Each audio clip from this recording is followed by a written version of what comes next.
Bonsoir et bienvenue dans votre émission Population à risque. Ce soir, on présente à deux avec Anna Winter et Josie la Kalash.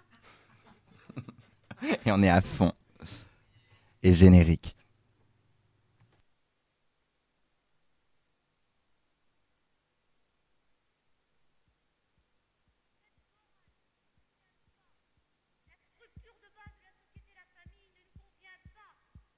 Société donc ne nous convient pas non plus. Par conséquent, la seule position politique possible est une position révolutionnaire.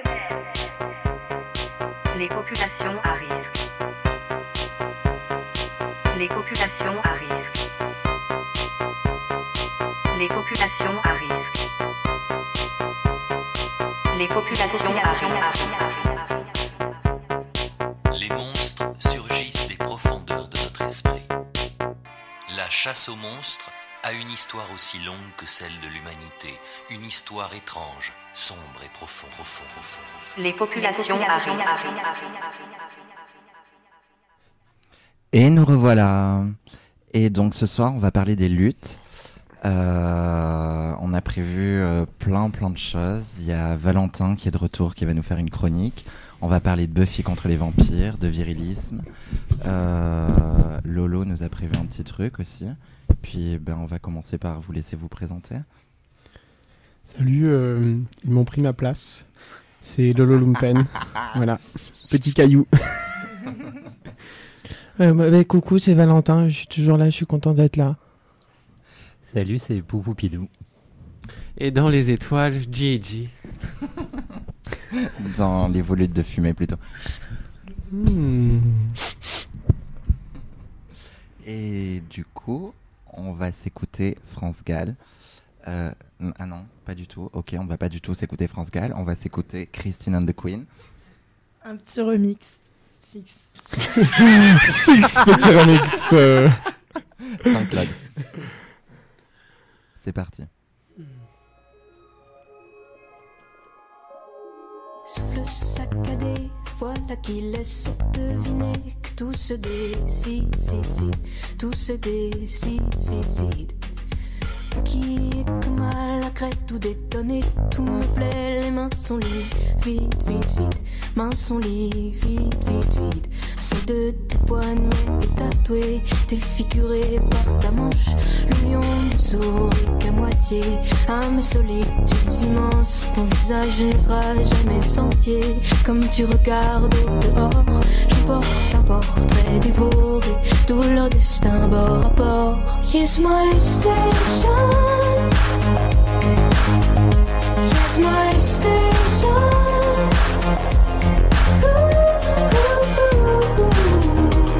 And if you say just one word, I stay with you.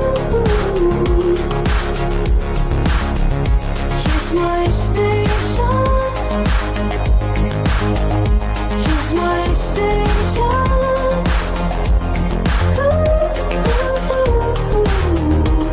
And if you say just one word, I stay with you.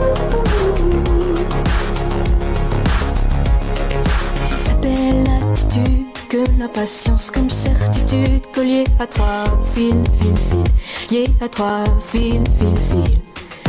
Tu seras, j'espère, fidèle aux violences qui opèrent dès que tu respires, pire, que tu respires, pire. D'ordinaire, cette ville n'offre rien qu'une poignée d'odeurs tenaces. Cette ville est morte, je sais bien, toi seul garde de l'audace. Il faudrait que tu la portes loin, alors que d'autres renoncent. Je descends 2 enfers plus loin, pour que l'orage s'annonce. Here's my station. Here's my station.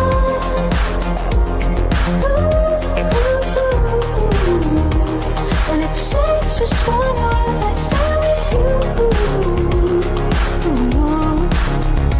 Here's my station. Here's my station.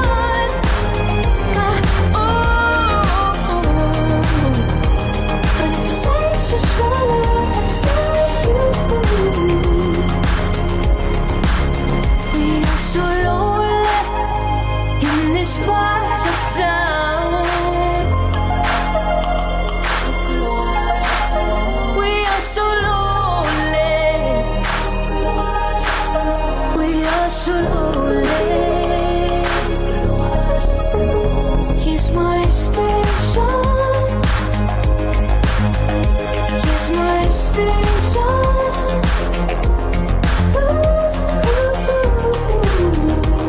And if you say it's just one word, I stay with you. Here's my station. Here's my station.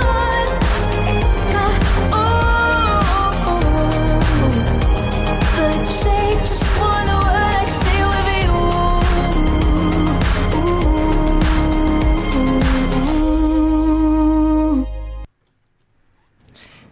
Et voilà, c'était Christine. Et maintenant, nous accueillons Valentin. Alors, Valentin, bonsoir.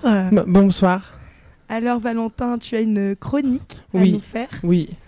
Bah oui, parce que moi, vous savez, j'ai continué à vouloir faire mon dossier d'études sur le queer, parce que vous savez, je devais choisir entre un objet d'études pour la fac, parce que je suis en licence sélection premium. Et alors, j'avais plusieurs choix d'objets d'études. J'avais le choix entre les noirs, les handicapés, les insectes en Australie ou les gens queer. Du coup, j'ai choisi les queer parce que Nicolas, il voulait étudier les insectes en Australie, et je lui ai laissé parce que je suis sympa et que bon, le queer, je suis sûr que je vais pouvoir faire un lien avec les insectes en Australie.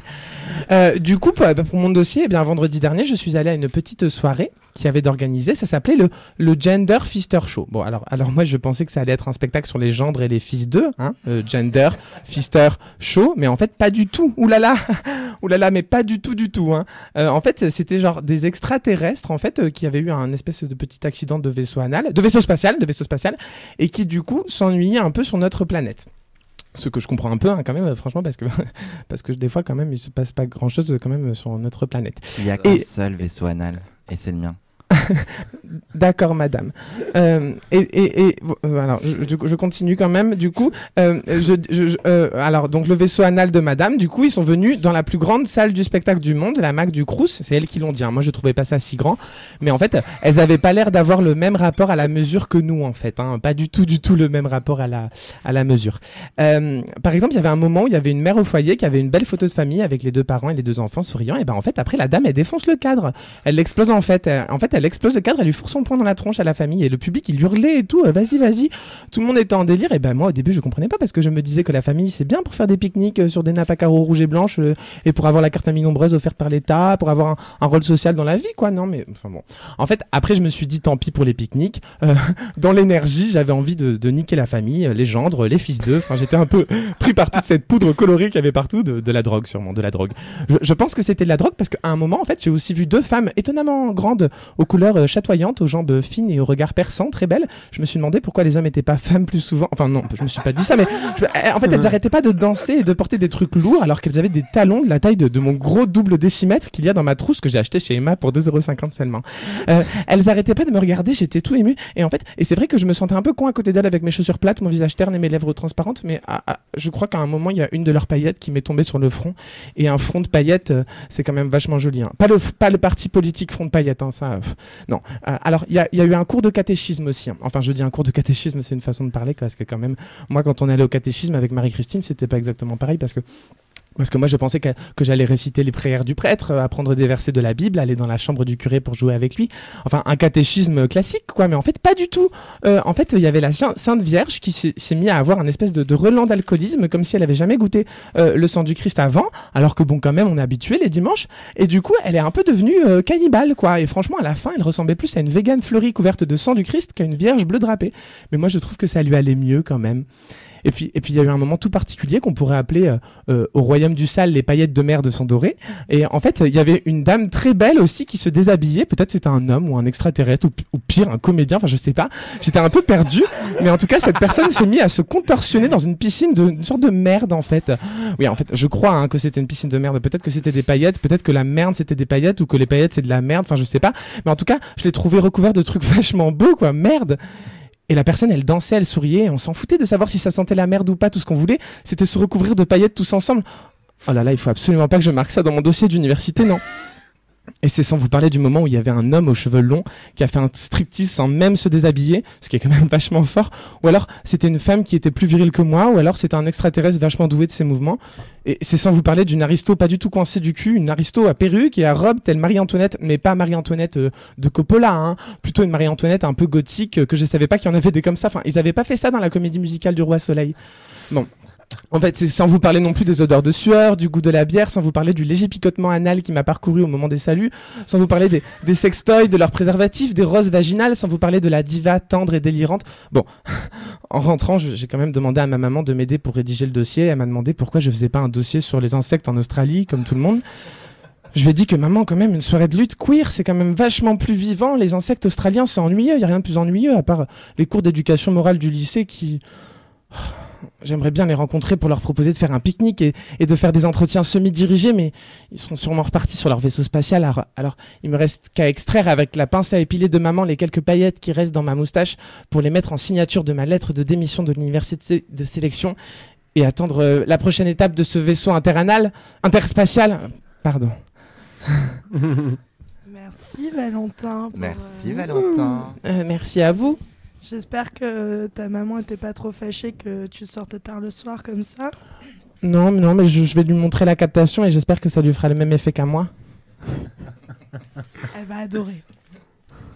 Et du coup, en attendant de retrouver Josie, qui va nous parler plus amplement de cette soirée, on va s'écouter musique de France Gall, dans le thème.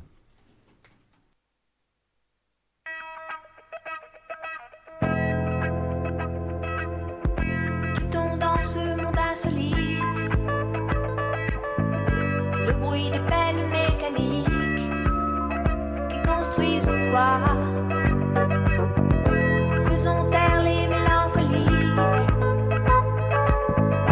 avec notre propre rythmique et notre joie. Musique, que chacun se mette à chanter et que chacun se laisse emporter.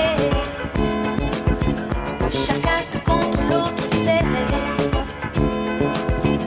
chacun tout contre l'autre enlacé. L'un contre l'autre musique, que les orchestres se mettent à jouer, que nos mémoires se mettent à rêver, et laissons voyager nos pensées, laissons aller nos corps et flotter. L'un contre l'autre musique, on est trop faible pour s'entretuer, on est trop seul pour se détester, on est trop mal pour s'en rajouter, on est trop rien pour se déchirer.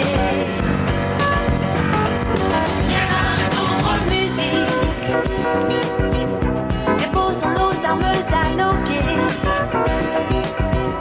renvoyons chez elles nos armées,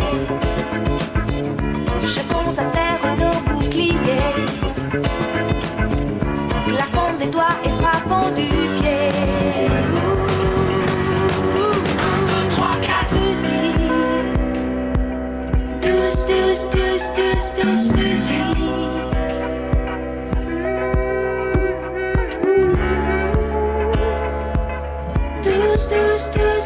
This music.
Et nous revoilà. Et vous avez raté une scène d'anthologie puisque Gigi a essayé de tailler une pipe à son micro et elle s'est fait attaquer par ce dernier. Valentin a dû nous quitter parce que sa maman lui a dit que c'était le couvre-feu. Mais on a été rejoint par Lily la sorcière. Coucou. La magicienne, pardon. La magicienne. Oui, la Ne magicienne. confondez pas mes pouvoirs. C'est deux équipes très très différentes. Et du coup, Josie va nous lire le texte qui clôturait le show de la soirée dont Valentin nous a parlé. Et oui, puisque moi aussi j'ai accompagné Valentin. Et du coup, j'ai demandé à la maîtresse de cérémonie de m'envoyer ce texte par lequel elle avait clôturé ce spectacle avec tous ses petits camarades. Alors du coup, bon, il a la première personne, hein, je l'ai pas changé, je l'ai laissé intact, tel quel, pour ne pas déformer la réalité. Et du coup, ce spectacle, il terminait comme ça. Je voulais conclure ce spectacle par ces quelques mots. Cela fait quelques semaines que nous travaillons ce show. Ce spectacle est avant tout une ode aux monstres, aux chelous, enfin à tout ce qui est hors norme. En tout cas, les normes, ils tentent de s'en moquer. Ce show est venu d'une envie de dire des choses tout en faisant la fête, en s'amusant, et cela parce qu'il est aussi compliqué de s'éclater par les temps qui courent. En effet, comme je le disais, cela fait quelques semaines que nous préparons ce show, et quelle semaine! Je dois vous l'avouer, ce soir, une partie des numéros que vous avez vus se sont créés et répétés au sein d'une fac occupée, celle de Bordeaux-Victoire. Il y avait des AG, des conférences, des films, mais aussi une bande de folles qui traînaient tard le soir, faisant des lip-syncs sur du Madonna ou encore Diams et Vita. Si je vous parle de cela ce soir, c'est qu'il me semble important de rappeler que dans la violence ambiante, il est nécessaire de s'offrir des espaces de rire, de lâcher prise, de liberté et de résistance. En effet, les temps sont durs et la répression de plus en plus présente, mais justement, il est important de lutter sans laisser de côté notre créativité et notre joie. Alors c'est pour ces raisons-là que nous devons être un carnaval ambulant. À la vie comme à la scène, se moquer du pouvoir sous toutes ses formes. À bas la dictature des normaux, à bas le capital qui voudrait faire de nos corps des marchandises. J'en profite pour signifier une pensée au camp des Sahraouis qui a brûlé il y a quelques jours et s'est fait évacuer ce matin. C'était vendredi. Et elles ont besoin de soutien, mais aussi à toutes les camarades qui continuent un peu partout la lutte en France, dans les universités, à Notre-Dame-des-Landes, aux cheminotes, aux postières et encore à bien d'autres endroits où la résistance se fait. Enfin, je conclurai par cette phrase. Continuons de nous rassembler et de créer ensemble, car faire de l'art et lutter, c'est comme faire l'amour. C'est toujours mieux à plusieurs, sinon on peut vite se faire chier. Wouhou! Ça avait l'air bien. Moi, j'ai pas pu y aller, mais tout le monde m'a dit que c'était génial.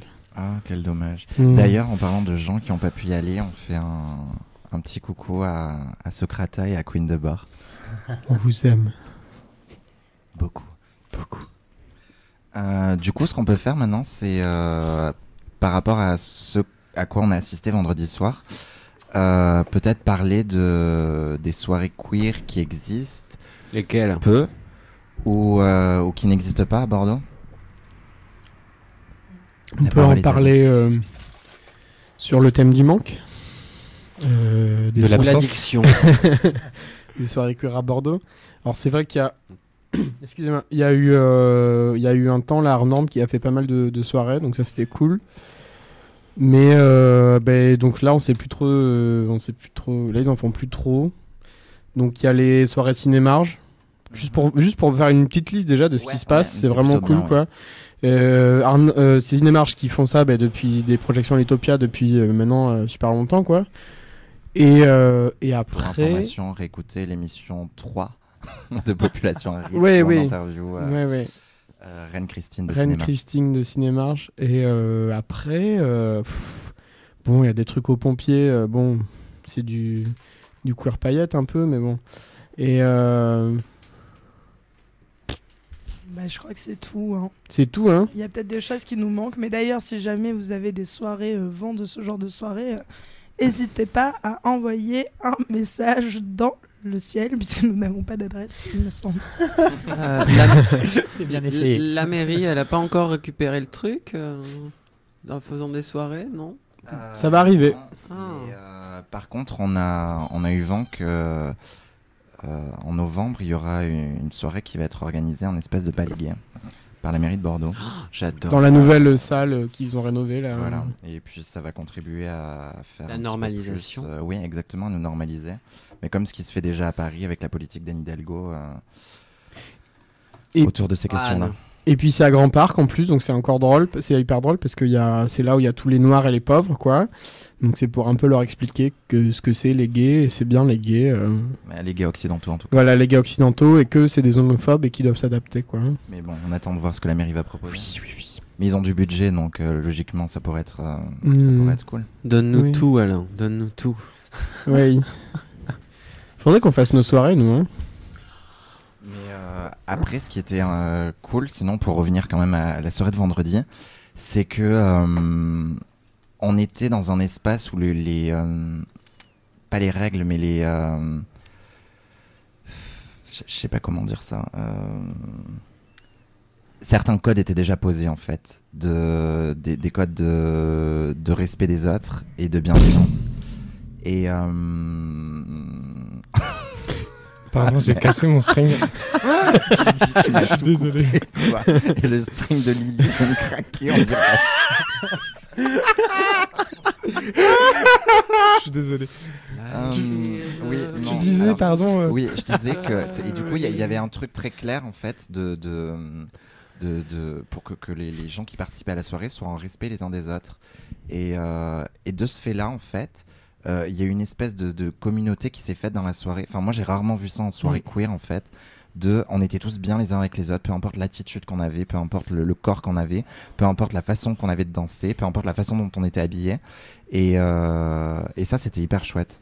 Mais ce qui était hyper rare et précieux, c'était de réussir à allier une radicalité, une soirée vraiment vénère, avec un accompagnement pour ceux qui n'avaient pas forcément les codes et qui pouvaient être effrayés par des moments explicites, par des choses hors normes, alors qu'on baigne dans des normes. En fait, tout était fait pour faire ensemble avec des gens, pour leur proposer, bah voilà, le cadre il est comme ça, nous on vous propose ce cadre-là, il est radical. Regardez comment ça fonctionne comme ça, on vous présente ci, on vous présente ça. Et du coup, ça a pu aller extrêmement loin dans la radicalité d'une sortie des normes, quoi. Et ça, c'est assez fort. Et puis même ce qu'on en a dit, moi, c'est que j'ai des amis qui travaillent dans le show et tout, qui m'ont dit que franchement, ça faisait longtemps qu'ils n'avaient pas vu une soirée aussi goudou, PD, trans, qu'est-ce que tu veux queer à Bordeaux, et c'était à la Mac du Crous, quoi. Enfin, genre, va te rhabiller, le café pompeux, quoi. Enfin, je veux dire... Voilà ce que vous avez raté. Ouais.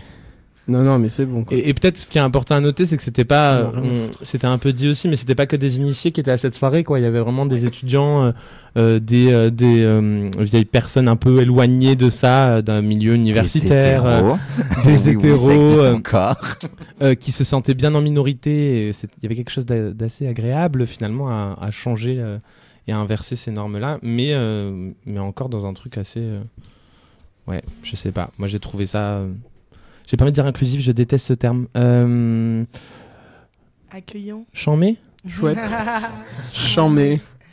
Mais moi, du coup, je vais un peu contrebalancer en étant moins dans un truc ultra cool. Mais c'est que, du coup, genre, quand on parle de cette soirée, ça me fait penser à une autre soirée, pour le coup, que j'ai pu vivre, que on a tous pu vivre, je pense. Mais la Pride de l'an dernier, l'extraordinaire Pride qui s'était produite, c'est ça? Effectivement, c'est ça. C'était génial. C'était super. C'est ça dont tu parles, Josie?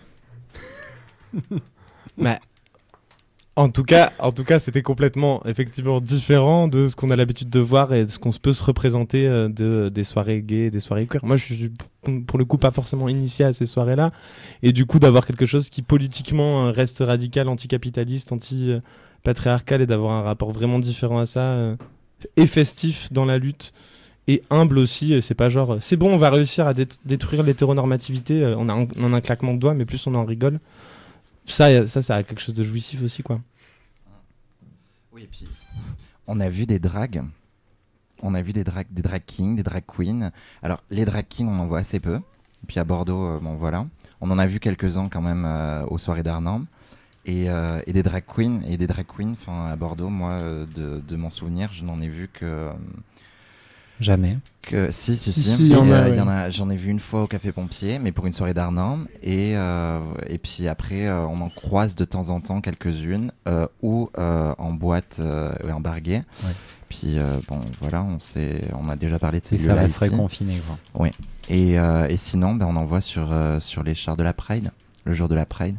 Et c'est dommage, on aimerait en voir plus souvent, on aimerait en voir en émeute, on aimerait en voir en AG. Il y a un autre problème aussi, c'est que ça a eu lieu qu'une fois, cette soirée-là, et que j'ai pas eu vent de quand est-ce que ça allait se reproduire, mais il y a un vrai truc de pourquoi il n'y a pas d'autres espaces à Bordeaux où ça peut se produire de façon plus régulière, où il peut y avoir des tentatives... Parce que là, je crois que c'est un spectacle qui a demandé du temps, de l'énergie bénévole. Comment on fait pour permettre à ce que d'autres personnes, bénévolement ou pas, réussissent à faire revivre ou vivre cette expérience toute particulière quand même, parce qu'on n'a pas l'habitude de voir ça, à d'autres personnes, quoi. Dans quel lieu, dans quel cadre le problème du lieu, quoi. Hein. Mais c'est oui, ça. je suis d'accord. Si à Bordeaux, c'est pas possible, quoi. Mais parce que la Mac du Crous, quand t'es pas étudiant, typiquement, je crois. Et puis de se dire aller, que un spectacle qui, faut y aller, et puis un spectacle qui était quand même de bonne qualité à ce qu'on m'a dit, que ce soit dans un lieu aussi loin, et franchement qui est bien, mais ça pourrait être dans un lieu plus grand et plus, plus fait pour ça, quoi, plus une salle de spectacle, quoi, ou dans d'autres lieux plus queer, mais il y en a pas à Bordeaux en fait, de lieux queer du tout en fait. Donc, ou dans des lieux plus petits, mais c'est cool de réduire la mesure de ce spectacle à une petite salle de fond, de café, des moines, je sais pas quoi. Oui, il y a des lieux bien plus pompeux. Hein. Moi, je me rappelle après le show avoir discuté avec des gens qui me disaient on aurait aimé voir ça au Grand Théâtre. Peut-être qu'il faut prendre le Grand Théâtre pour faire des drag shows. Ce serait beau. Faut faire des shows sauvages et c'est difficile à dire. Des shows sauvages. J'achète les shows sauvages. On aime bien le sauvage. Du coup, effectivement, ça serait hyper beau de voir ça, que ça habite un peu Bordeaux, quoi. Mais c'est vrai que je rejoins sur la question du lieu où voilà, il y a comment aussi on deal quand on veut avoir une certaine radicalité avec d'autres choses qui du coup empêchent aussi un certain propos ou alors qui du coup demandent à ce qu'on l'atténue, etc. Et ça, c'est la vraie question, comment contourner ça et faire quand même exister la chose, quoi.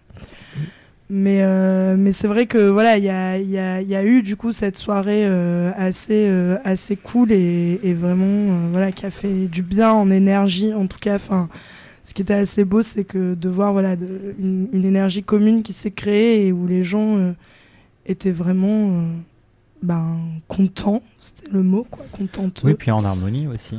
Et en harmonie aussi, il y avait quelque chose dans la salle qui se passait vraiment du point de vue des spectateurs, quoi. Enfin, tout le monde était bien, tout le monde regardait ça avec bienveillance. Enfin, ça marchait dans les deux sens, autant sur la scène que dans le public. Un véritable plaisir à être là et à participer d'une certaine manière, rien qu'en étant là pour faire que ça existe.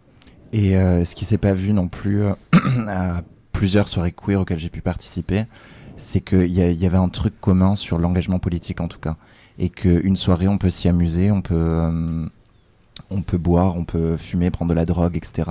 Ce qui n'empêche pas d'avoir dans un coin de sa tête, et même pendant qu'on est en train de danser, un espèce d'objectif politique à remplir.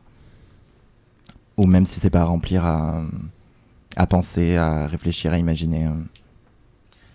C'est que juste, même, j'ai envie de dire, il y a vraiment un début qui s'est créé, et surtout avec Arnhem qui aussi, pour le coup, ça, on le reconnaît, et qui est génial, qui ont commencé quand même depuis l'année dernière à prendre une place dans la vie festive bordelaise, et ça fait du bien. Mais c'est vrai que voilà, maintenant, c'est comment on réunit aussi toutes ces énergies, puisqu'il y a d'autres groupes qui existent, en fait, et comment on peut essayer d'aller encore plus loin en inondant vraiment cette ville et en créant un véritable espace queer, quoi, et qui soit pas que de l'ordre du ponctuel, mais qui soit de l'ordre de on sait que les week-ends on peut aussi sortir dans des endroits où on se sent bien, et souvent, quoi. Du coup Et bien sûr que c'est de la lutte et c'est pas juste pour le principe qu'on se dit qu'il y a la lutte dans un coin de notre tête. C'est une évidence quand on fait ces soirées-là et que c'est à notre tour de danser après le spectacle qu'on est en train de lutter en dansant de façon différente, dans un lieu différent, en étant plus libre de danser, en ayant un rapport au corps beaucoup plus libéré, en pouvant se danser comme on a envie de danser. C'est pas une construction intellectuelle que de croire que c'est de la lutte. C'est évidemment de la lutte et il y a quelque chose de dingue à lutter ensemble sur une scène en bougeant son cul, quoi. Ouais, là où de toute façon ça fait effet et que c'est pas que dans notre tête, c'est que quand il y a des personnes qui ressortent de soirées comme ça et qui vraiment ont un truc de ça les a touchés et l'expriment verbalement, quoi, en fait, que voilà, ça fait du bien. Enfin, à ce moment-là, ouais, il y a un truc qui est réussi et c'est génial, quoi. Mais c'est vrai que du coup moi ça me fait un peu rebondir avec une autre histoire qui est oui, en fait il y a l'histoire des soirées queer qui démarre sur Bordeaux et qui commence à exister et qu'on voudrait beaucoup plus voir, et il y a la deuxième histoire qui est l'histoire des lieux gays à Bordeaux, des bars gays et notamment d'une boîte gay dont on peut nommer le nom, qui s'appelle l'Ultra, par exemple, qui est la boîte gay de Bordeaux. Et c'est une toute autre affaire et une histoire un peu moins jolie, un peu moins classe, voilà, parce que ce soir j'avais aussi envie d'en parler parce qu'il n'y a pas longtemps, j'ai des amis qui ont été dans cette boîte et c'était il y a une semaine, en fait, samedi, pas celui-là mais celui d'avant. Et ces amis sont donc allés dans cette boîte. Et il était 2h du matin, qu'est-ce qu'on fait? On a envie de sortir, on est gay, on a envie de pouvoir un peu pécho aussi et de se sentir bien dans un endroit où on va pas nous regarder de haut en bas, de manière pas cool. Donc on se dit ok, les gens se disent allez c'est bon, on va à l'Ultra, ça va être trop cool. Et du coup ses amis font la queue, normal, ils arrivent dans le sas, ils payent leur entrée, 10 €. Et ils ont quand même une conso offerte avec, donc ça c'est sympa. Ah bon, ça va. Et puis ces amis vont danser et puis ils fument des clopes et parlent et dansent et s'éclatent et c'est génial. Et puis à un moment donné, l'un d'entre eux décide de monter sur une table pour danser parce que ça l'éclate de faire un peu sa bitchy en boîte. Et puis en fait ce qui se passe, c'est qu'il y a un des vigiles qui lui dit non, redescends tout de suite, tout ça. Donc cette personne redescend et puis arrive le moment où en fait cette personne un peu mécontente fait ce qu'on appelle un petit doigt d'honneur en disant oh là là, vous m'énervez à pas me laisser monter sur une table. Et là, embrasement complet. Et en fait, on leur demande de dégager, sauf qu'en même temps qu'on leur demande de dégager, on ne les pousse pas vers la sortie, on ne leur laisse pas le temps de faire un pas.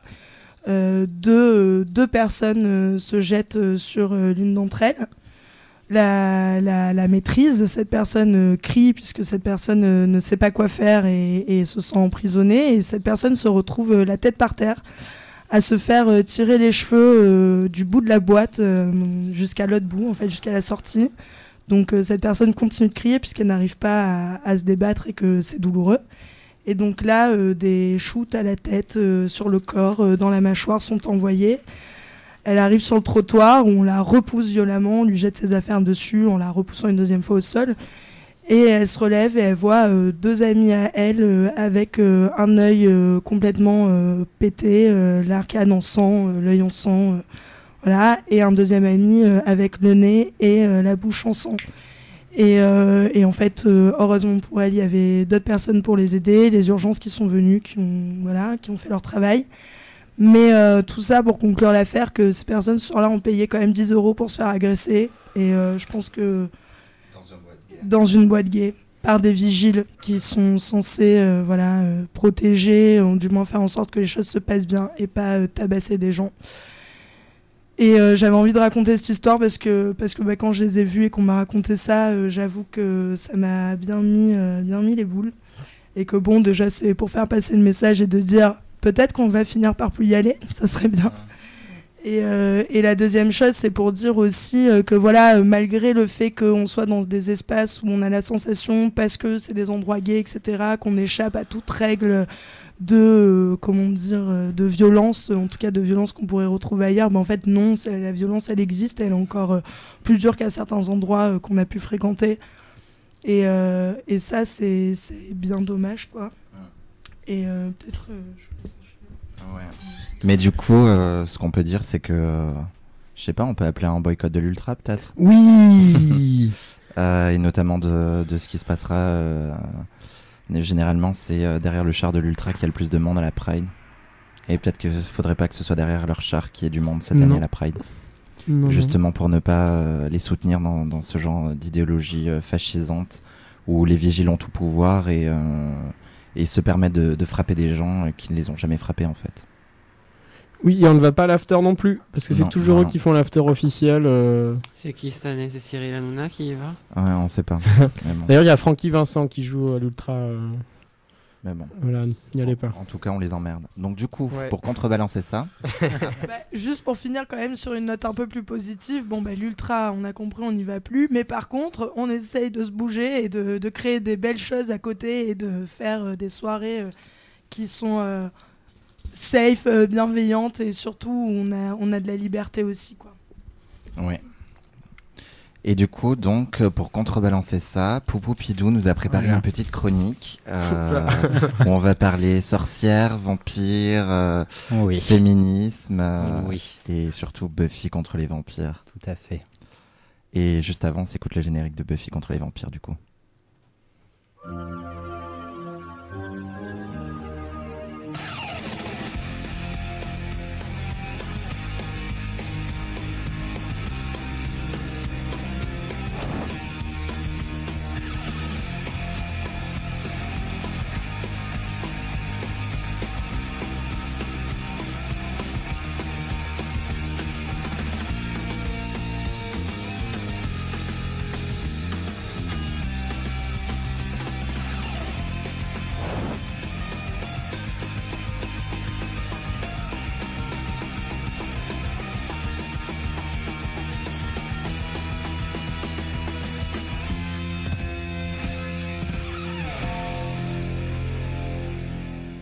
Ouais, c'était rock Buffy, comme disait Lily, la magicienne.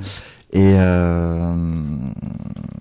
du coup, on va écouter Poupou Pidou avec nos pieux en bois bien taillés dans chaque main. Et nos arbalètes. À chaque génération, il y a une élue. Elle seule devra affronter les vampires, les démons et les forces de l'ombre. Elle est la tueuse. Ce soir, donc, nous allons parler de Buffy, le show télé de Joss Whedon diffusé entre 1997 et 2003. Buffy, c'est d'abord un film très nul, sorti en 92, puis une série géniale de 144 épisodes.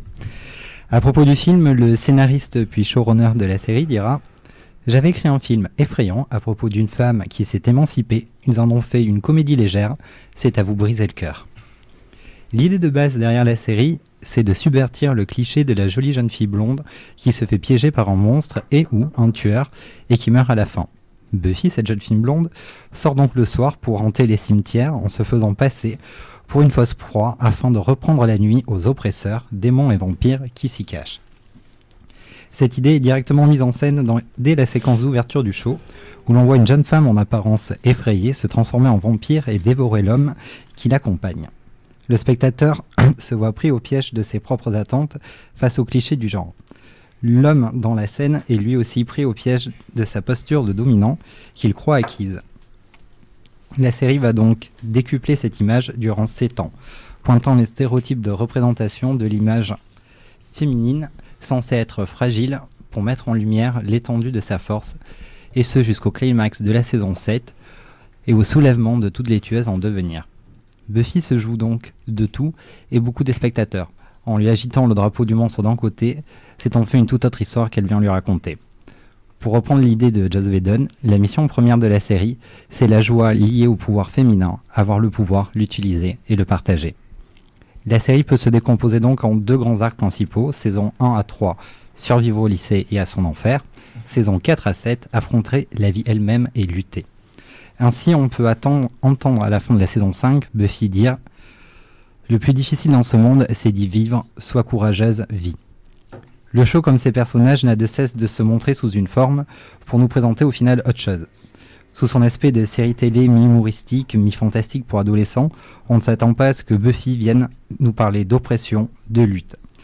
Et comme on ne s'attend pas à ce que la jolie blonde se mette à défoncer les vampires, ou puisse manier un bazooka pour faire un trou dans un démon, ou bien la gentille petite geek de service se révèle être une puissante sorcière capable de faire basculer l'univers dans un sens ou dans l'autre, selon sa propre volonté. Pourtant, chacune des deux symbolise les forces en puissance dans les intentions de la série, mais plus encore le pouvoir qui est offert aux femmes et en encouragement à le manier. Parce que même sans trop chercher à réfléchir la série, on comprend rapidement que la diégèse de Buffy est le reflet violent de la société inégalitaire, sexiste et patriarcale dans laquelle nous vivons.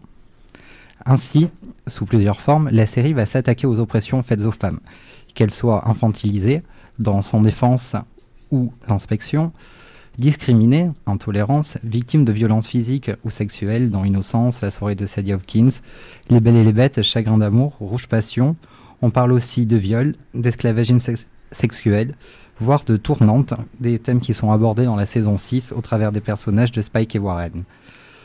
On va aussi parler de marchandisation des corps, dévotion ou la prédiction, etc. Et oui, je me rends compte que tous les titres en français sont bien pourris. Bref.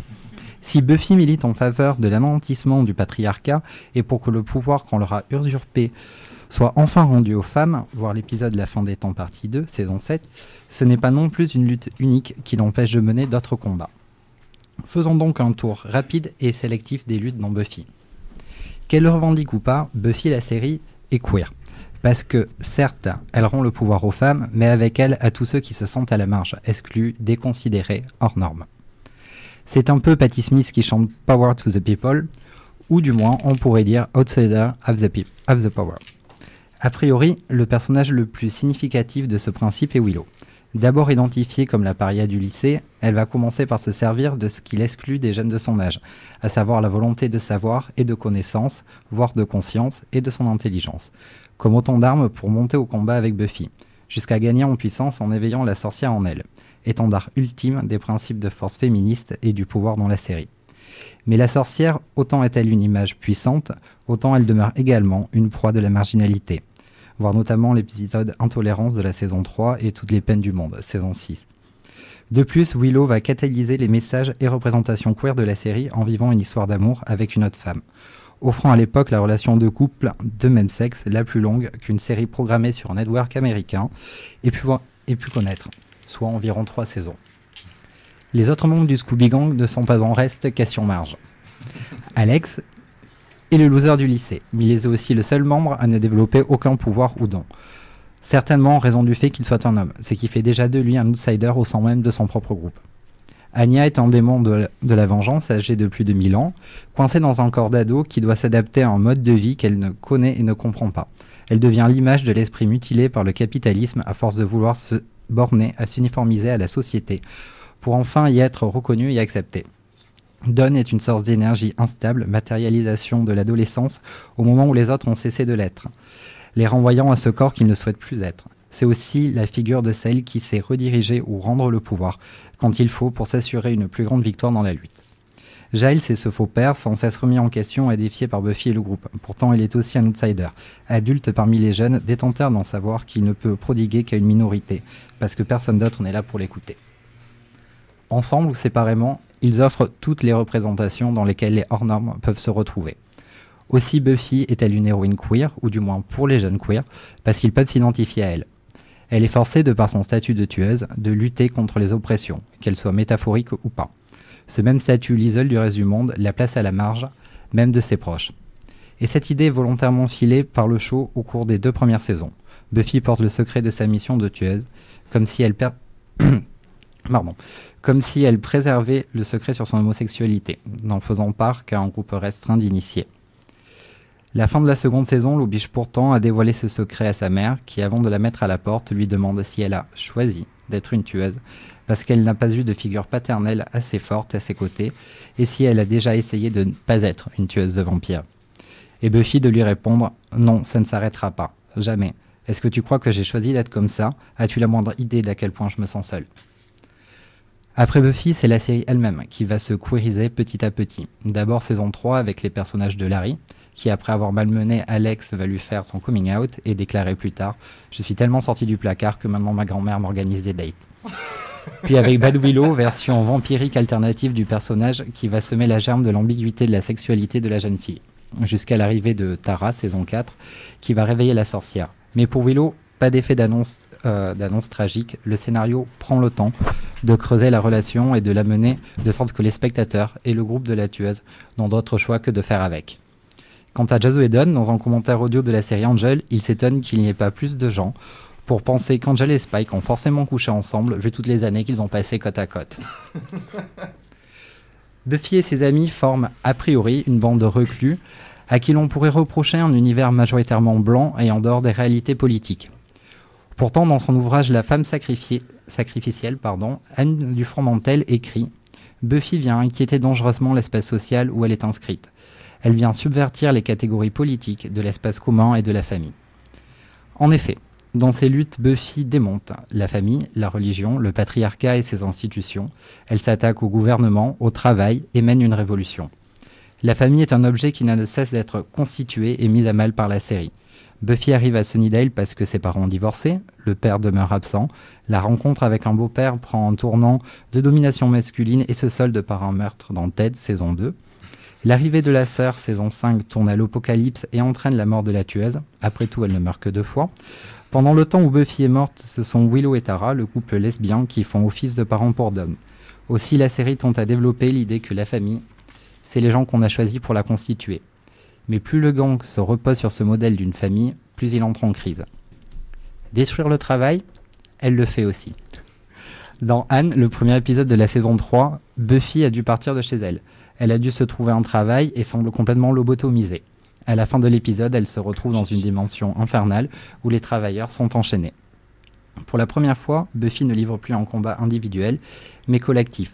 Elle se pose en leader qui s'appuie sur la révolte pour renverser un ordre établi, celui du capitalisme, au profit d'un groupe entier, mouvement qu'elle réinsuffle saison 7 pour écraser d'autres oppresseurs. À la fin de l'épisode, Buffy tient dans ses mains une faucille et un marteau, tout en se moquant de la philosophie non violente de Gandhi. Elle en vient donc à souhaiter la révolution et une révolution violente. La nécessité du travail pour l'héroïne revient dans la saison 6 et se trouve mise en parallèle avec sa dépression post-traumatique de la résurrection. Saison 4, Buffy doit affronter Adam, un super soldat mi-machine, mi-homme, mis au point par l'armée américaine. Quand elle lui explose la tronche en lui signifiant qu'elle pourra toujours lui résister parce que son pouvoir est éternel et qu'il ne saisira jamais la source de son pouvoir, on peut y voir la revanche d'Ève sur Adam. La religion, pour asseoir sa domination sur les femmes, leur reproche le péché de Ève, avoir mangé le fruit et poussé Adam à le faire aussi. La mission de Buffy pourrait être entendue ainsi. Puisque les femmes sont responsables du mal sur Terre, c'est l'une d'elles qui le combattra. Les générations de femmes sont donc offertes en sacrifice. Sauf que Buffy ne va pas se sacrifier. Elle va monter une armée. En héroïne des légendes arthuriennes, Buffy va récupérer les armes et le pouvoir. Elle va s'entourer de chevaliers féminines, constituer une sorte de table ronde dans son salon, et débusquer une faux surpuissante, mieux qu'une épée, pour trouer la peau au mal, écrivez-le comme vous le voulez. D'abord, elle va renvoyer sa pomme dans la tronche d'Adam. Après tout, il avait son libre arbitre, s'il ne voulait pas de la pomme, il n'avait qu'à pas en manger. Et sans ça, les hommes seraient juste restés esclaves de Dieu et auraient jamais eu accès à la connaissance. Ensuite, elle s'attaque au mal suprême, dont le premier adjudant est un prêtre haineux, misogyne, tueur de femmes, à qui elle arrache les couilles pour l'arrêter. À la fin de la série, Buffy comprend que le pouvoir des tueuses vient d'un groupe d'hommes qui ont assujetti une femme pour se battre à leur place.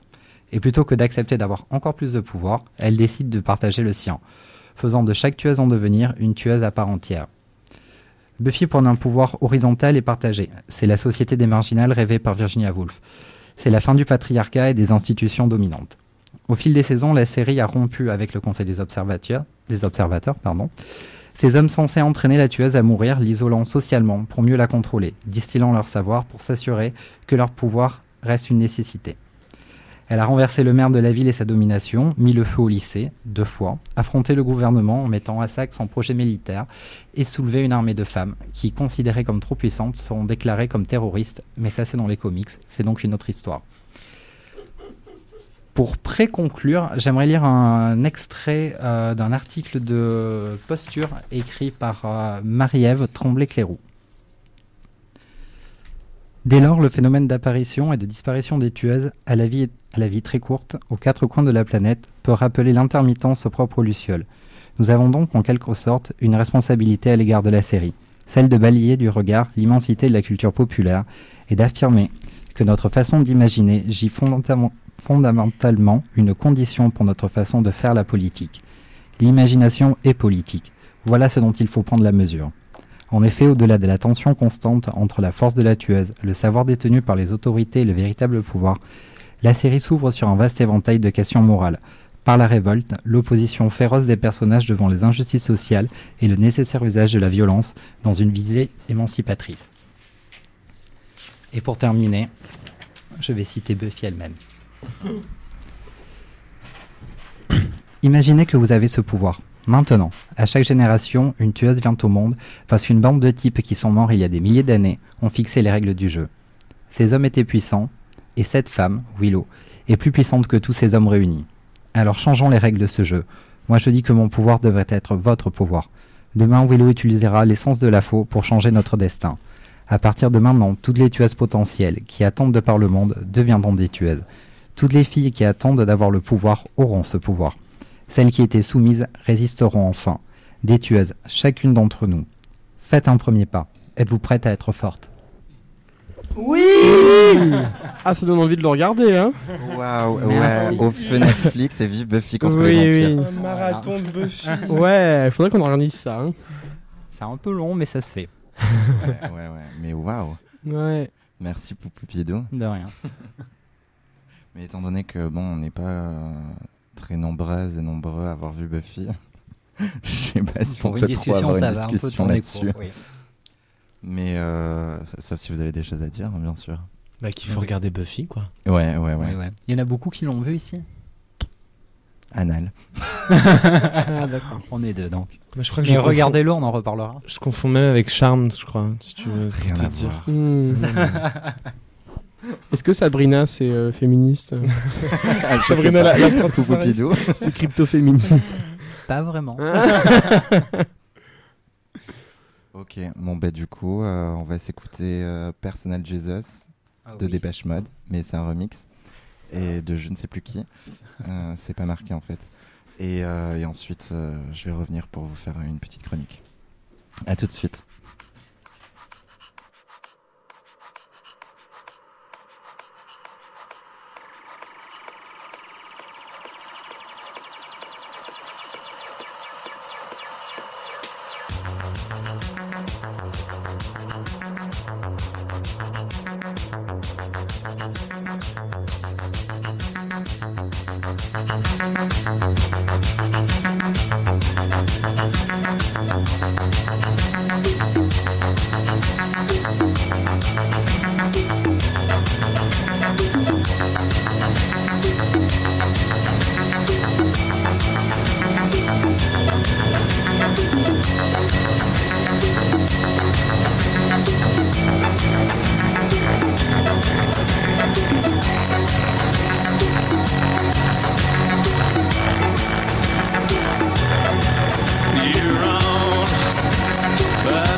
Jesus,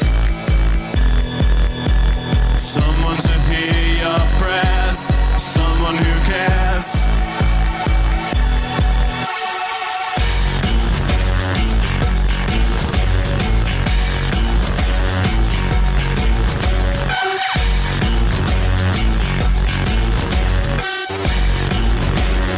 Reach out and touch faith.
Jesus, someone to hear your prayers, someone who cares. Your own personal Jesus, someone to hear your prayers, someone who's there, someone who cares, someone who's there, someone who cares, someone who's there, someone who cares, someone who's there.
Et nous revoilà. J'adore ce morceau de musique classique.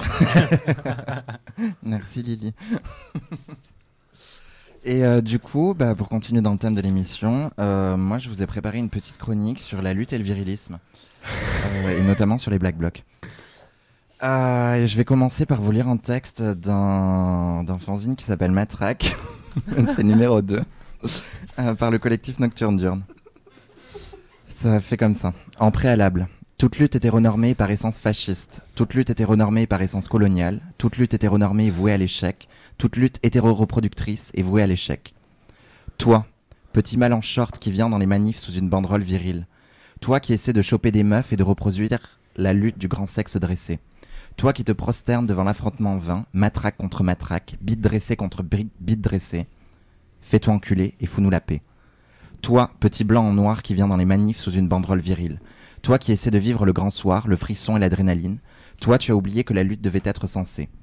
Toi qui imagines encore la guerre, l'insurrection comme toute noire, toute grise, faite de banderoles appelant au dressage, à la soumission et à la désoumission. Toi qui regardes ton leader comme un âne amoureux. Toi qui nous fatigues grandement, de plus en plus grandement, devant la poltronnerie de ta réalité et le mythe de ton fantasme. Toi qui ne te rends pas compte de ton mépris permanent. Fais-toi enculer et fous-nous la paix. Toi, Petit toi, dans ton costume de folklore, ton costume de radical, ton costume de vide. Toi qui rêves d'affrontements d'hétéros. Toi qui rêves de bagarres d'hétéros.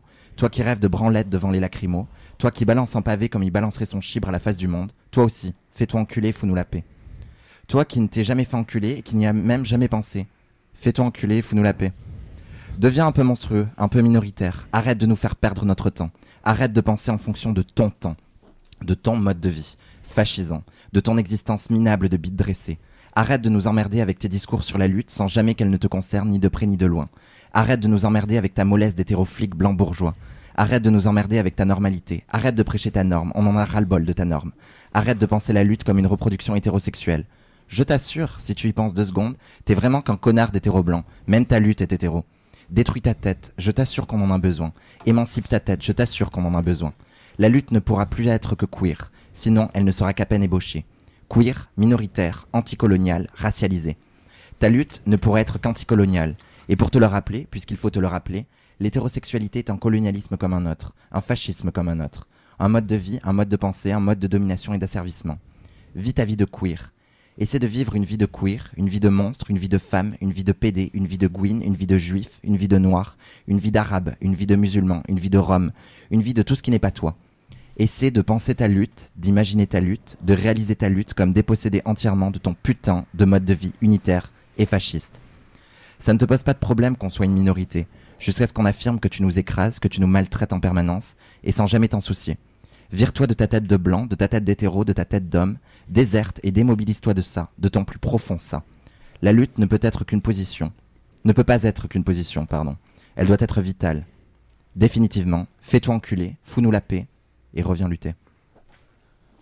Voilà. Oui, Et du coup, je voulais un peu parler, étant donné ce qui s'est passé à Paris pour le 1er mai, l'énorme Black Bloc qu'on a pu voir, de plusieurs choses vis-à-vis de ça. Et je vais encore lire un truc, je vais lire plein de trucs au milieu, je suis désolé. Ça va être un peu chiant peut-être. Mais, ça va être trop bien, chouchou.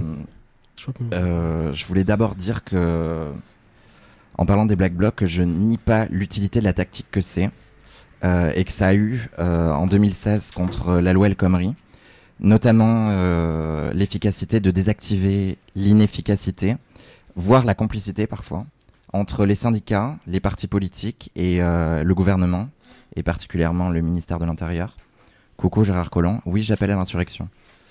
Et du coup, avant de parler du Black Bloc, je voudrais évacuer la question de la violence et la non-violence en citant Nelson Mandela, qui disait « La résistance passive non violente est efficace tant que notre adversaire adhère aux mêmes règles que nous. Mais si la manifestation pacifique ne rencontre que la violence, son efficacité prend fin. Pour moi, la non-violence n'était pas un principe moral mais une stratégie. Il n'y a aucune bonté morale à utiliser une arme inefficace. » Voilà. Donc du coup, le Black Bloc. J'imagine que tout le monde a vu ce qui s'est passé pour le 1er mai à Paris. Il y avait entre 1000 et 2000 personnes dans le Black Bloc. Et je me demande en fait si cette stratégie est pas en train de devenir un échec.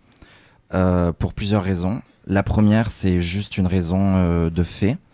C'est que sur le passage du Black Bloc à Paris, le 1er mai, ont été détruits un McDo, 2 Renault chez un concessionnaire et un tractopelle. Quand on est entre 1000 et 2000 personnes, faire si peu, c'est pas ne rien faire. Et je me demande aussi pourquoi, en rappelant ce qui s'est passé l'année dernière, c'était pour le G20, je crois, à Hambourg, ils avaient fait une technique qu'on appelle celle de la pieuvre, c'est-à-dire que du bloc s'étaient détachés plusieurs petits blocs qui sont allés faire des foyers d'émeutes en fait, un petit peu partout dans la ville, ce qui a complètement dépassé les flics. Et voilà. Qu'est-ce que j'avais à dire d'autre sur le Black Bloc, que c'est une vieille technique aussi, et que les États maintenant connaissent ces techniques-là et ces tactiques, et qu'ils les connaissent tellement bien qu'ils arrivent à faire en sorte qu'on fasse pas bien, qu'on fasse peu, voire qu'on fasse pas du tout, et que la répression envers ces cortèges dans les manifestations sont de plus en plus dures pour tout le monde. Que les médias récupèrent aussi très bien, tout ce qui se passe et qu'on tombe dans deux écueils que les médias savent très bien faire. Le premier, c'est que ça devient un cortège spectaculaire qui reproduit le même. Et le même de l'État, en fait.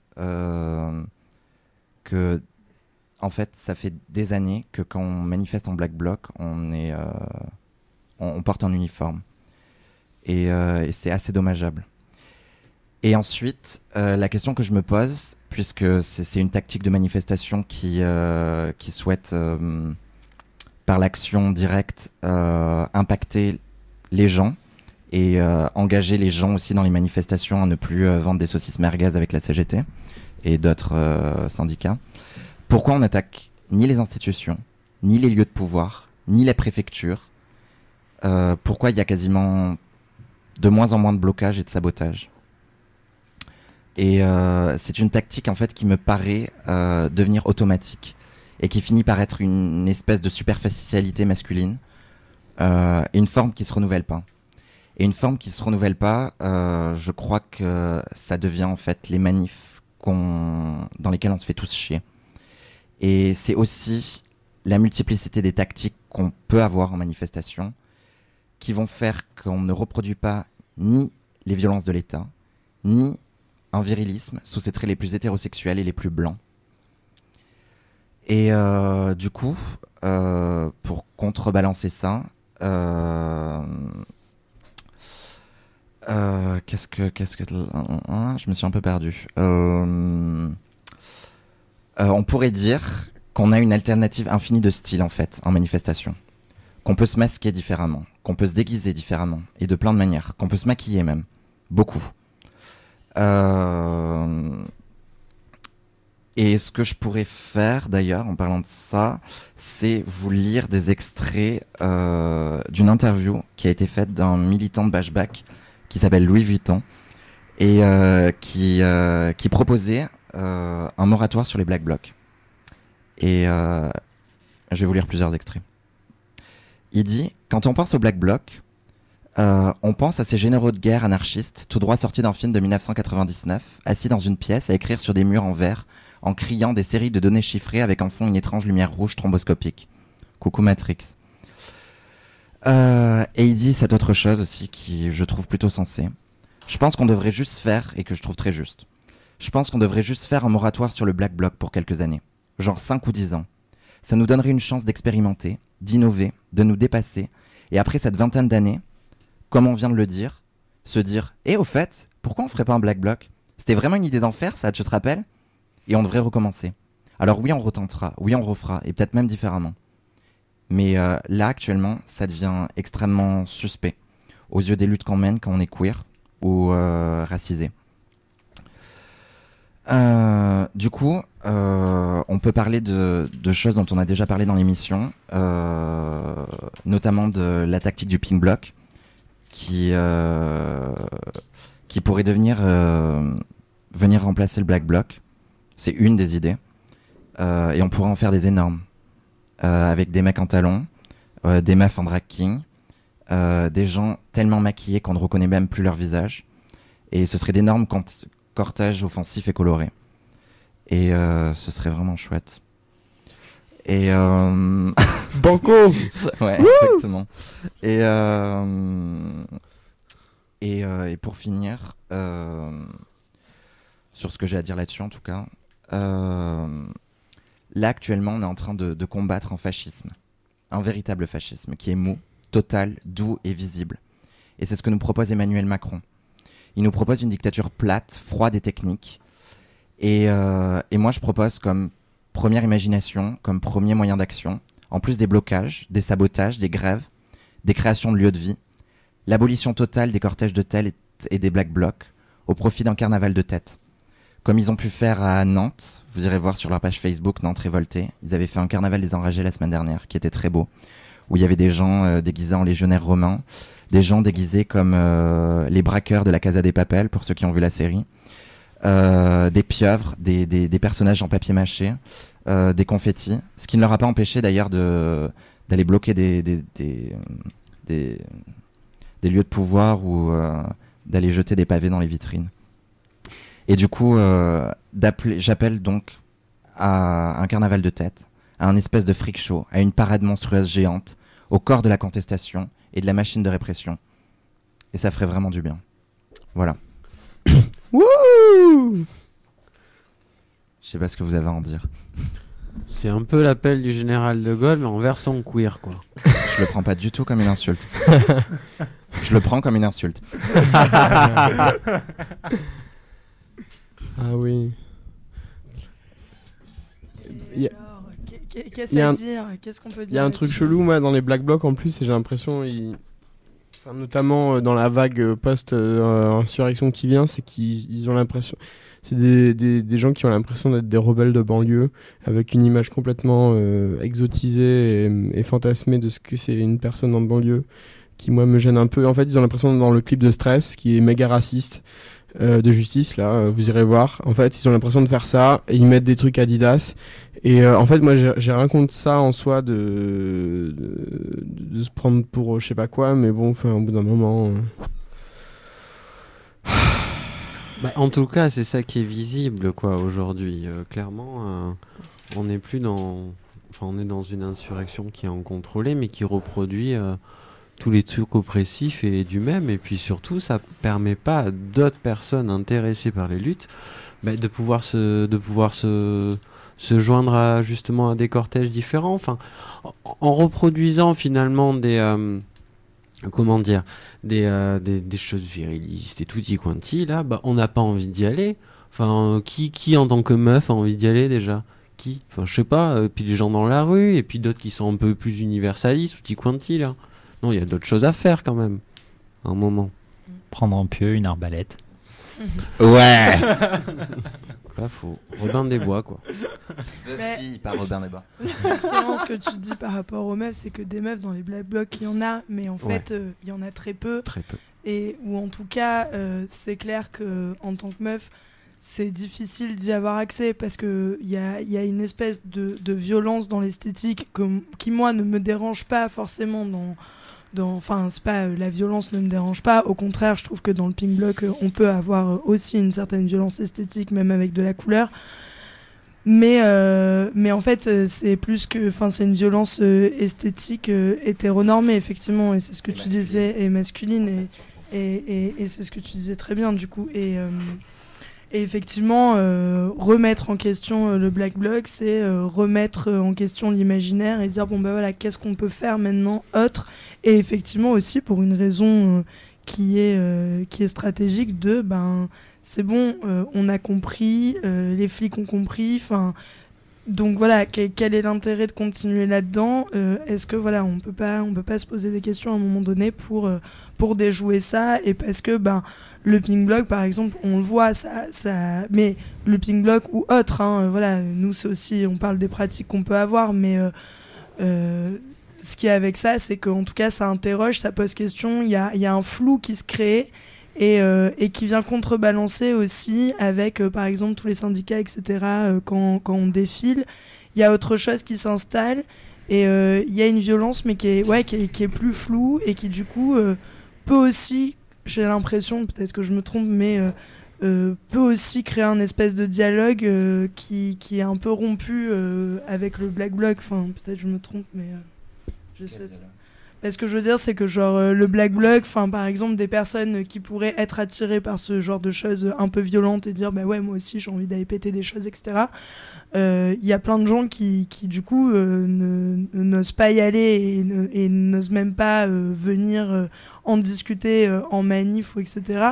Parce qu'il y a ce rapport-là hyper violent, mais même esthétiquement. Alors qu'avec le Pink Bloc, c'est déjà arrivé qu'il y a des personnes qui disent « Ah, mais c'est quoi? Ok, on peut vous rejoindre. » Enfin, qui fassent un truc aussi mouvant, où les gens se sont rajoutés au fur et à mesure. Et oui, ils n'avaient pas de noir, c'est pas grave. Tu mets un bas sur la tête, tu mets un foulard. Enfin, tu vois, et parce que du coup, la question de la couleur, déjà, ne se pose plus, quoi. Mais l'esthétique du Pink Bloc est la même que celle du Black Bloc, avec la différence qu'il y a un travail sur la performativité queer, et c'est pas juste une performativité masculine et virile. Et puis au-delà de ça même, on voit aujourd'hui quand même que dans quasiment tous les pays européens, et nous y compris en tant que militants, dès qu'il y a une manifestation, il y a des black blocs qui se créent. Et que c'est devenu une espèce d'automatisme, une reproduction du même, en fait, où quand même, c'est une tactique qui est en train de devenir une tradition, en fait. Et c'est une tactique qui vise à abolir... bon, je sais pas, enfin, il n'y a pas d'idéologie derrière la tactique du black bloc, forcément. Il y a autant d'idéologie que de personnes derrière les cagoules, mais il y a quelque chose quand même contre le travail, contre l'État, contre la nation. Et le fait d'en voir se reproduire partout comme ça, de cette façon-là, de manière aussi masculine et virile, c'est une reproduction du même. Et c'est une reproduction aussi, quelque part, de l'idée de nation. Puisque on est en train de, quelque part, former un espèce de peuple, quand on est tous derrière nos cagoules noires et nos kawais. Ouais. Après, voilà, le pink block, je pense qu'il va y en avoir plein d'autres. Là, ça va commencer à prendre ce truc. Et puis, c'est pareil, c'est un truc qu'il faudra détruire à un moment donné, quoi. Exactement. Dès que en fait, ce qu'il faut comprendre, c'est que c'est des tactiques. Ouais, donc, dès que la tactique n'est plus efficace, on ne l'utilise plus, en fait. Ouais, et ce qui est beau encore en ce moment, c'est que le pink block, en fait, les gens ne comprennent rien. Enfin, moi, je voyais le pink block du 1er mai. Il y avait des gens, les gens étaient contents, les gens étaient énervés, mais je crois que la plupart des gens ne savaient pas ce qui se passait, ce que c'était. C'était un espèce de... En fait, c'était ce qu'était le black bloc au début, quoi, en fait.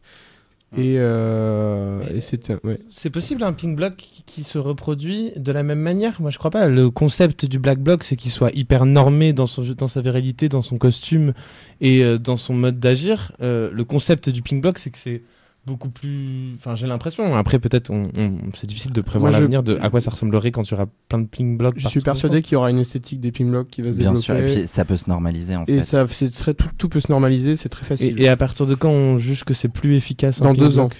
Que c'est repris par le néolibéralisme aussi. Oui, et puis quand en fait les objectifs qu'on se fixe, en fait, quand on est en train de former un pink block dans une manif, ne sont plus atteignables à chaque fois, à plusieurs reprises.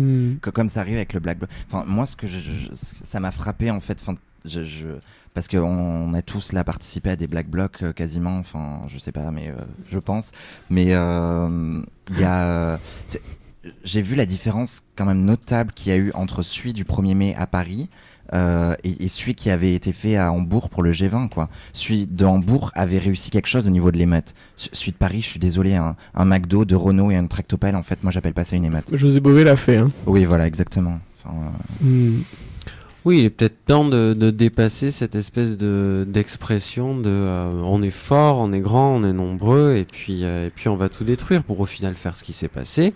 Bon, ok, et il y a d'autres moyens d'être vénère. Un pink block est vénère, une occupation d'une gare, c'est vénère. Il y a plein de choses qui peuvent se reproduire. Les occupations, c'est pareil, c'est une forme de lutte qu'il est bon, comme tu disais, peut-être de reproduire dans des institutions, comme les préfectures, et puis les lieux aussi où en fait on peut à la fois expliquer et puis être violent dans comment on dit, dans la visibilité qu'on en fait, quoi. Gare gratuite, ça a de la gueule, hein. Ouais, je suis d'accord. Non, sérieux, j'ai train à prendre, hein. Mais ça a de la gueule, hein. Coucou camarades cheminotes et cheminots. Ouais. Bravo Montparnasse, d'ailleurs. Gros coucou. En tout cas, je pense que c'est juste le parallèle entre le pink block et le black bloc. Il a quand même ses limites, quoi. C'est pas du tout les mêmes objectifs. Le black bloc a pas du tout pour objectif de faire changer aussi les mentalités militantes et les fonctionnements des manifestations de manière générale. Ils en ont, enfin, il y en a rien à foutre de comment fonctionne la manif. Il y a le black bloc et ils savent très bien qu'il y a une manif qui va fonctionner de cette manière-là. J'ai l'impression qu'avec le pink bloc, il y a aussi une façon de bousculer à l'intérieur même de la manif et pas uniquement le pouvoir. Le pouvoir, il est dans la manif aussi, et comment il y a des militants, des familles, des personnes qui sont hétéronormées avec des visions patriarcales que le pink bloc peut bousculer, déranger, alors que le black bloc n'en a, enfin, de choquer la vieille parce que il y a un magasin qui est cassé, c'est pas la même chose, quoi. Enfin. Mais le black bloc a eu quand même plein d'effets. Enfin, moi je me rappelle les manifestations contre la loi travail. Enfin, ça a réussi à désactiver la mollesse. Et voir la complicité, je le redis, de certains syndicats et des autres syndicats, pas tous, hein, bien sûr, mais et de certains partis politiques aussi. Et ça a fait beaucoup de bien. Ça nous a quand même permis une grande respiration. Comme le Pink Bloc permet des choses aussi. Mais il n'y a pas que ça en fait. C'est pour ça que j'appelais à des parades monstrueuses ou à des carnavals de tête. C'est qu'en fait, peut-être que la forme 2016, était inventée. Mais ouais, la forme était inventée. Et le carnaval des Enragés à Nantes, ça montrait ça. C'était hyper beau en fait. On a tous envie d'aller se déguiser. Puis bon, juste pour les mecs, un talon c'est une arme quoi. Et je pense que voilà, c'est tout. Et juste, oui, j'entends ce que tu dis et carrément, que effectivement, ça n'a pas les mêmes objectifs forcément. Mais justement, là aussi, je pense que le discours qu'on a envie de tenir, c'est de dire, bah oui, mais en fait, pour l'instant, c'est pas leurs objectifs et justement, ils les prennent pas en compte. Mais ça serait bien que peut-être à un moment donné, ils commencent à le faire en fait, parce que y en a un peu marre de dire, oui, mais nous, c'est d'abord telle lutte et puis après, on verra. Non, en fait, genre la lutte féministe, la lutte queer, tout ça, ça fait partie en fait. C'est voilà, et c'est de dire, oui, justement, de dire, on n'est pas obligé de faire les choses les unes après les autres. Tout peut être pris en même temps. Et justement, maintenant, dans le monde militant, il est aussi temps de se poser ces questions-là et de les traiter de manière égalitaire et qu'on y aille tous ensemble, quoi, tous ensemble. Ouais, mais du coup, le truc, c'est mettons fin au Black Bloc et puis commençons à faire des carnavals de tête maintenant. Et puis déguisons-nous. Puis les Black Blocs à l'époque de la loi travail, en fait, ils nous protégeaient. Aujourd'hui, c'est clairement plus le cas, en fait. Donc, c'est une tactique. C'est aussi une tactique. Hein. C'est pas, il y a pas l'entité Black Bloc. Oui, bien sûr. Mais il y a encore un truc de protection quelque part. Mais et tu parlais de moins en moins. De multiplicité des tactiques, peut-être même de complémentarité. Il y en a qui bien sont sûr, à prendre pendant un certain temps, à arrêter pendant un certain temps, bien à sûr. reprendre. Ouais. On ne peut pas se permettre d'enterrer définitivement les Black Blocs, ni d'ériger les Pink Blocs comme solution idéale. Exactement. Aucun des deux, quoi. Ouais. Vive les carnavals de tête, du coup. Ok. Et on propose du coup en carnaval de tête We Don't Need Another Hero de Tina Turner, remixé par Thunderdome. C'est quelque chose.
Et nous revoilà. Et comme le propose Tina Turner, peut-être on peut faire un Mad Max bloc sur un gros camion. Ouais. Et du coup, on va passer à Lolo Lumpen. Hey, von Schwulland. Alors, Schwul, ça veut dire PD en allemand. Et Land, c'est Land, c'est PD Land. Je préfère Froccio, je crois. Froccio. Ah, ça, c'est mon autre personnalité italienne. C'est Maria da Froccio, di Calabria. Principessa di Napoli. Anyway. Alors, je vous ai écrit un petit texte. Bon, c'est un peu, ça rejoint vraiment ce que disait Anal. Donc ça tombe bien parce que c'est ce soirée spéciale lutte, fête lutte. Alors moi je parle de mon point de vue d'être allé à des trucs queer, d'être allé à des trucs de gauchistes, mais vraiment je pense à ce que je peux dire s'applique à tout ça. Moi du coup là mon texte, j'ai envie de parler des espèces de gros concepts, des grosses catégories qu'on utilise et qui nous libèrent pas, qui nous enferment et qui en fait servent à argumenter et à dire des choses en notre défaveur et dont moi je pense qu'il faut se libérer. Donc je l'ai appelé nouveaux mots, nouvelle manière de danser. Éducation. Voilà, il y a 3 mots, c'est éducation, symbole et idéal progrès. Alors, éducation. Il faut faire de l'éducation.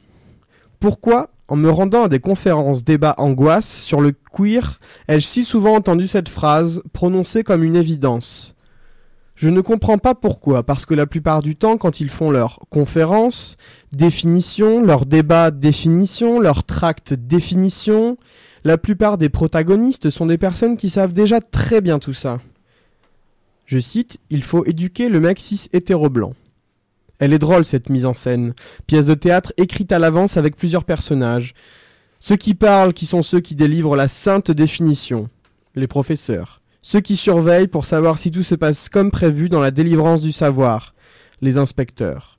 Et l'élève, le mec hétéro-cis blanc, que j'ai abrégé MHCB, qui lui bizarrement n'est jamais là. Le Godot des conférences définition queer, qui sert de limite à la scène. Et d'ailleurs, ce que j'avais oublié de dire à propos des gens qui savent déjà tout ça, qui inspectent, j'avais dit qu'ils me faisaient penser à ces gens qui, à la télé, voient leur platelin chez Jean-Pierre Pernaut et qui sont contents, quoi. Alors qu'ils savent déjà comment ça se passe. Puis, par un retournement dialectique fascinant, on s'est rendu compte qu'il y avait des rapports de domination dans le merveilleux milieu centre du monde queer. On trace une ligne, horizontale bien sûr, et sur celle-ci vous placez, et non classez, les identités de la moins à la plus opprimée selon les axiomes de l'intersectionnalité. La probabilité qu'a une identité d'être oppressive est inversement proportionnelle à son oppression réelle. Voilà le théorème. Donc, éduquer pour faire arrêter d'opprimer. Est-ce qu'on opprime parce qu'on ne savait pas ? Et la grosse blague, de la phrase magique « le privé est politique », sous-entendu « pas seulement les droits et l'existence publique », on est passé à « l'oppression se cache souvent dans des petites choses quasi invisibles » à « l'oppression n'existe que dans le minuscule, partons à la chasse aux moustiques ». Au final, il semble qu'il y a un savoir et un savoir-être queer. Mais si le savoir veut dire « dis ça » ou « ne le dis pas comme ça », donc ce savoir semble être un savoir-être, et il n'y a que du savoir-être queer. Donc ce savoir-être queer est la porte d'entrée et la règle du jeu de ce parc d'attractions pour amateurs de définition. Dans le modèle cosmique des Grecs, de la création de l'univers, il y a d'un côté la matière, qui est le chaos total et hasard, et connoté négativement, et de l'autre la forme qui est l'ordre pur, le modèle idéal. Dans cette métaphysique bourgeoise, le but est que la matière ait le plus possible de forme. Cependant, la matière parfaitement formée est de fait inaccessible, donc l'idéal incarné, inatteignable. Tout découle de cette conception classique. Elle nous fait croire qu'il faut toujours continuer la formation en s'attachant aux définitions qui sont le saint modèle, la sainte forme. La déconstruction continue à l'infini pour le perfectionnement du savoir-être queer.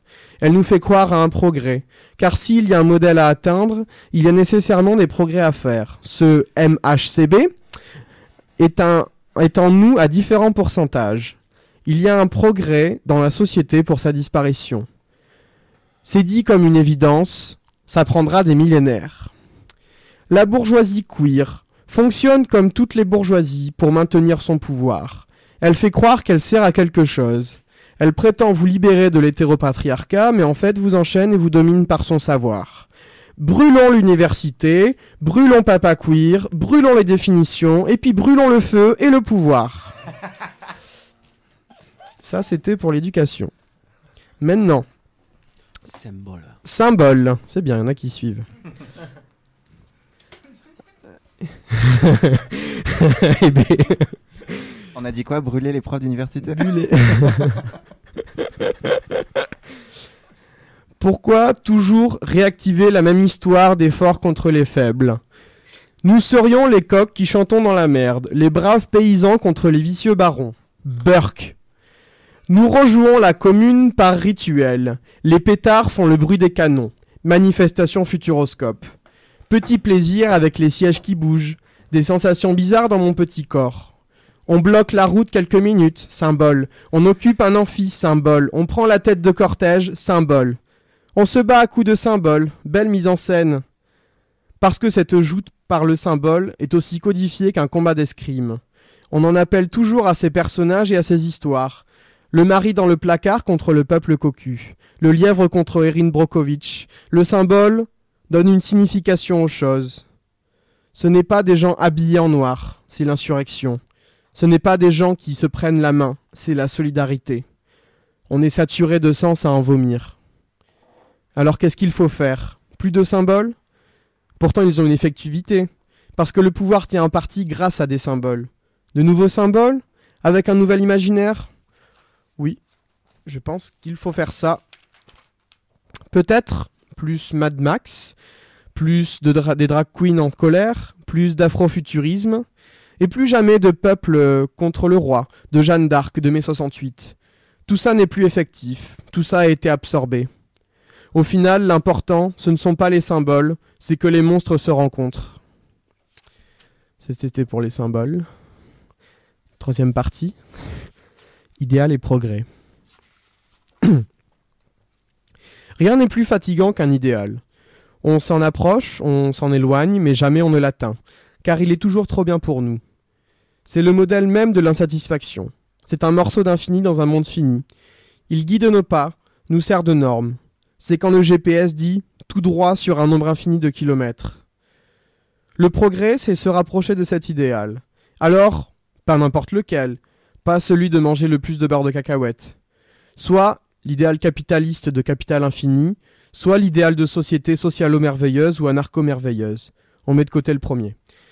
C'est ce progrès qui distingue les progressistes qui pensent que cet idéal sera atteint lentement, le plus souvent par des réformes, des révolutionnaires pour qui cet idéal sera atteint brusquement, sans progression. Je ne comprends pas cette idée que d'un coup, parce que le roi est mort, les racistes deviendront antifa, les bourgeoises arrêteront d'être bourgeoises, et les Le Pen auront une ferme autogérée. Un bon point pour le progressisme, on ne peut jamais atteindre l'idéal. Alors, donc, dans ça apparaît une idée plus subtile. Le capitalisme devrait disparaître d'un coup, mais pas les systèmes plus culturels, entre guillemets. Le racisme, l'hétéropatriarcat et tous les systèmes de domination par la différence. Pour cela, il faudra changer les mentalités. Ça pourrait prendre plusieurs millénaires pour que les femmes soient l'égale des hommes. Ou variante, il s'est passé plus en 50 ans pour le droit des femmes qu'en 2 millénaires. Ou encore, tel pays n'a pas encore, a enfin, autorisé le mariage gay. Sous-entendu, c'est quelque chose qui devra se passer de toute manière. Car le progrès, ça rend méchant. Ça met un peu d'ordre et ça donne du pouvoir. C'est surtout un certain rapport au temps. Ça organise le passé et le futur sur cette ligne qui va vers l'idéal. Le progrès de la condition des gays, c'est faire croire que les gays ont toujours existé, que déjà au Moyen-Âge, ils luttaient pour le mariage, et que dans le futur, tous les gays du monde entier pourront se marier avec tous les autres gays du monde entier. En fait, le progrès, c'est l'Occident qui met au pas le passé, le futur et les pays dits en voie de développement. À bas le progrès, car il raconte, met en scène et ordonne notre passé et notre futur. À bas l'idéal, car il nous est toujours plus ou moins imposé et qu'il nous raconte toujours les mêmes histoires. Au final, on oublie de voir ce qui est génial, maintenant et à côté de chez nous, génial et révolutionnaire. Il faut donc constamment essayer de créer des courts-circuits, d'aller là où on n'est pas censé être, de faire se rencontrer les monstres, d'exploser la dictature des normes, de détruire tout type de séparation et avec ça le pouvoir. En gros, c'est le programme pour les prochaines années, et si ça ne marche plus, nous trouverons de nouveaux mots.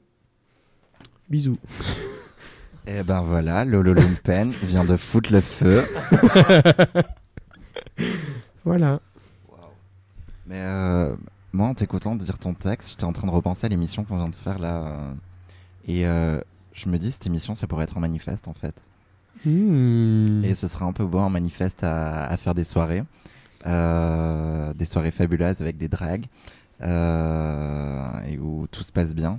Et où c'est nous qui foutons les vigiles à la porte, où on ferait disparaître le Black Bloc pour quelques années, pour faire des carnavals de têtes monstrueux, où on s'armerait d'arbalètes, de pieux et de pouvoirs magiques et d'amulettes pour combattre les vampires et le lycée et l'université, et le travail et tout ça. Et puis surtout mettre à bas l'idéal du coup. Cet idéal-là en tout cas. Sortons les agendas. Oui, ça va être l'agenda. Vous faites quoi demain?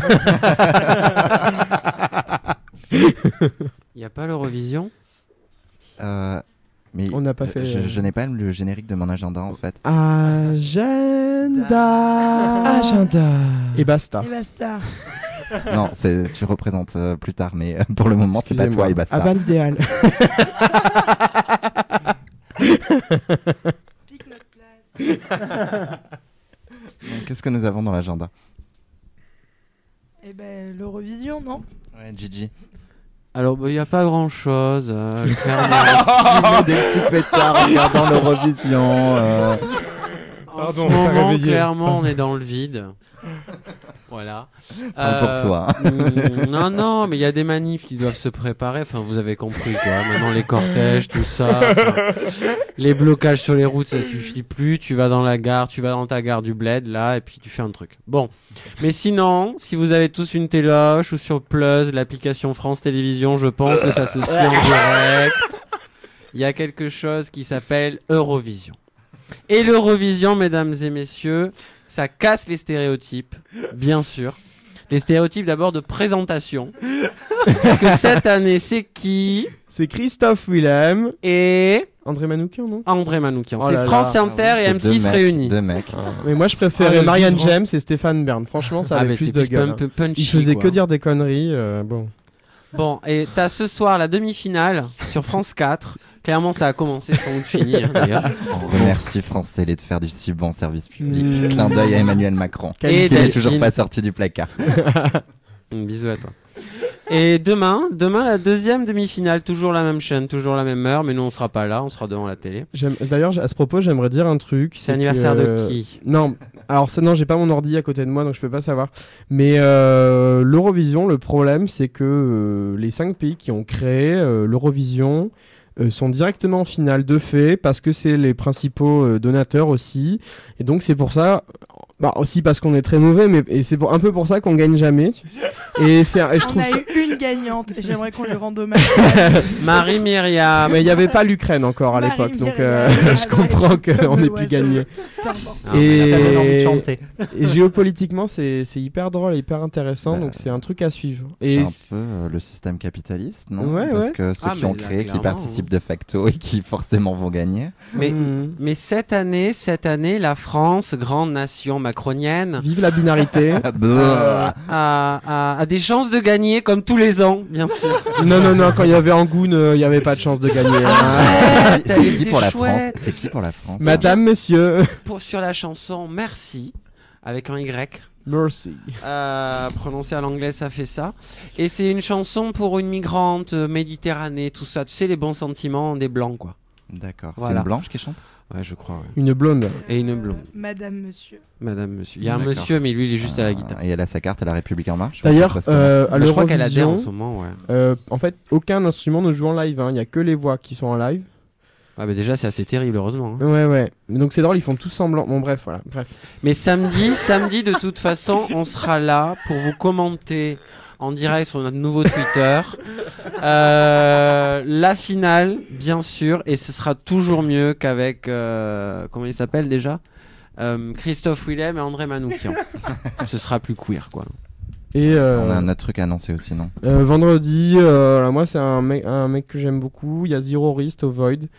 Donc je pense qu'on va bien bouger son cul là. Ça va bien défoncer. Ouais, et le 22 mai, il y a une manifestation qui s'organise à Bordeaux aussi contre la politique de Macron. Bon, qu'est-ce qu'on fait? Et on va faire un grand carnaval de tête. Oui. Toi qui es derrière ta radio, tu viens d'entendre? Bon ben voilà, je crois qu'on a fini. Josie, un petit mot pour clôturer l'émission? J'étais vraiment très émue de présenter. Josie a pas tout à fait avalé. Josie prend son temps, plus c'est long, plus c'est beau. Et je vous dis à la semaine prochaine. À la semaine prochaine. Pour une émission sur Marguerite Duras et la dialectique. Ah non, je voulais le dire. C'est pas Pour sur une Madonna la émission, semaine sur prochaine? Marguerite Duras et la dialectique. Et du coup, on va s'écouter Here Comes the Whip de Zero Wrist.